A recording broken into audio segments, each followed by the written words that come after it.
ये क्या हो रहा है यार, ये क्या हो रहा है? नहीं क्या हो रहा है ये बता ना इधर, इतने पैसे कहाँ से आए हैं तेरे पास? नहीं काम तू क्या मार दे हमें, कत्ल कर दे।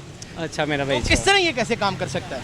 तेरे पास कौन सी अथॉरिटी है? ओ मेरा भाई तू ये जान नए यार, नोट कहाँ से आए हैं? कौन सी माफिया तेरे पीछे? मेरी बात- जरदारी है तुम्हारे पीछे, नवाज शरीफ है। पहले ये बताओ तुम्हारी यार तो मेरी अपनी- बात सुन। यार इसे उतारो यार मेरी बात यार सुन। इसे यार उतारो। ये क्या कर रहे हो? नहीं तो फिर उतारो।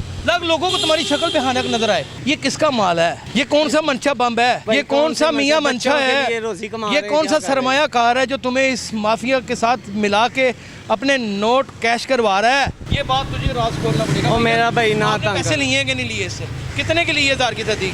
120 रुपए की दी इसने। 120 रुपए की। और यार 20 रुपए की इसने उन्होंने तुम्हें क्यों नजायज दी हैं? क्यों 20 रुपए थोड़ी होते हैं एक झटके में 20 रुपए बचते हैं। यार मेरा तुमने इधर से पकड़े नोट उधर पकड़ा दिए, तूने 20 रुपए कमा लिए किस तरह? मुझे बताओ तो सही ना, ये कानूनन है, ये यार लीगल क्या है? निकालोगे यार? बताओ मेरे? सब सामने कैमरे के खड़ा होके कह दे कि ये लीगल नहीं है, ये गलत। ये गलत है मेरा भाई, बस